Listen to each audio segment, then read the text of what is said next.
guess after everything that gets put into a fight camp and getting ready for a fight, and to actually get your hand raised at the end of it, how much more does it mean to get it done inside the UFC octagon?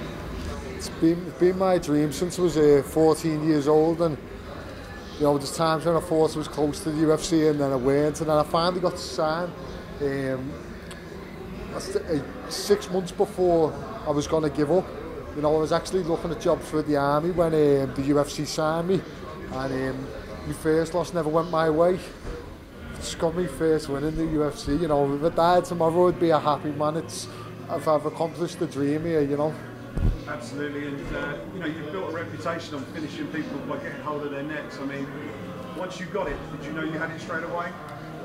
Yeah, I did, but I thought I had the armbar also, and it never worked out. Yeah, he was tougher than I thought. He was very tough, but I knew that going into it. I think my performance was a bit sloppy as well, but a win's a win at the end of the day. I'm still all smiles now. I can't believe it. Having spent all that time in Cage Warriors, winning the title, defending the title a number of times you did, and then getting a step up and fighting in the UFC. Talk to us a bit about the differences and how you've had to cope with the transition. I mean, how different is it for you fighting in the UFC compared to back in the Cage Warriors days?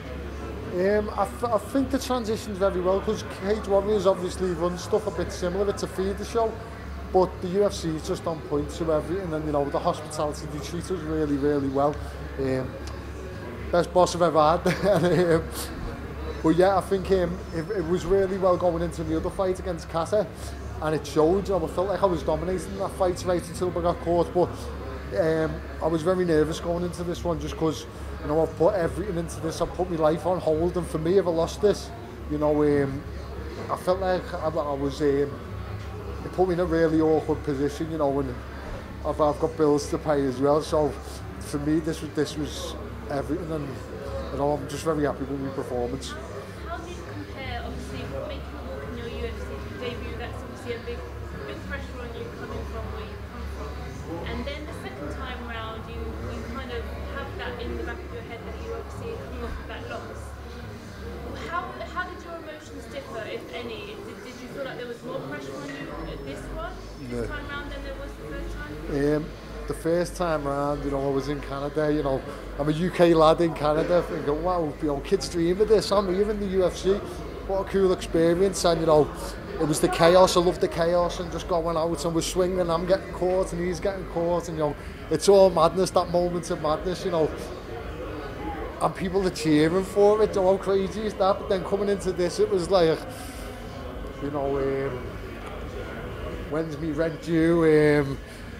If I lose this, what are people gonna say? You know, I was really, I felt physically sick thinking about it, walking out, and I've never felt that in a fight. And I think it showed going out there. I was a bit hesitant, and the main thing is I got the win. It puts me in a better position as I was. So hopefully I'll be able to perform a bit better last time. The main thing though, it's not about what I thought of my performance. It's about what the fans thought, and it's the entertainment business, and as long as they was entertained, that's all that really matters. As long as I can keep entertainment, fingers crossed I'll stay in the job. Can I just go back to something you just mentioned a minute ago about, you say you were close to sort of going to the army. How close were you to actually hanging the gloves up? Throughout my career, I've had times where I never thought I'd fight again, and I thought I would, and I've had people that have lost faith in me and had faith back for me, and you know, Paul Rimmer, you know, with the head coach of Next Generation, he's the only man that's always said, you know, don't be silly, you're going to go far with this, don't be silly, you're going to, and he's taught me out of that a few times. And I remember when I was 17 years old, 18 years old, I said to myself, I give myself till I'm 25. If I haven't got to the UFC by the time I'm 25, by the time I turn 26, I'll start looking for different options, because you're sort of getting on there, Joe. I was being approached since I was 17, and I got signed a month before I turned 26 years old, a day before the Liverpool card, so I was very happy with that. But you know, I sort of was, I'd had, what was that, 20 professional fights, and I still wasn't where I want to be. And although you can always make a living in it, you know, I wanted to be dream, I wanted to be signed to the UFC, and I'm now living that dream. You know, I really am living the dream. I'm meeting all these cool people. I'm here, I've got cameras in front of me, I've got a win, you know, I've just got a check. It's amazing. Brilliant. And now you're here, you've got your win. you're off and running now. So what's next for Chris Fishgold in the UFC?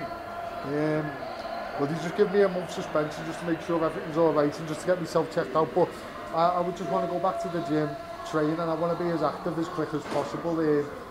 I never doubt my skills. I doubt my head. Never doubt my skills. I don't doubt my confidence. Sometimes nerves get the better of me. That was the first time they properly got the better of me. So I just want to go back, keep fit, jump on the next shot time, and give an unbelievable performance, entertain more fans, keep my name growing, keep my followers growing, and hopefully keep the UFC happy.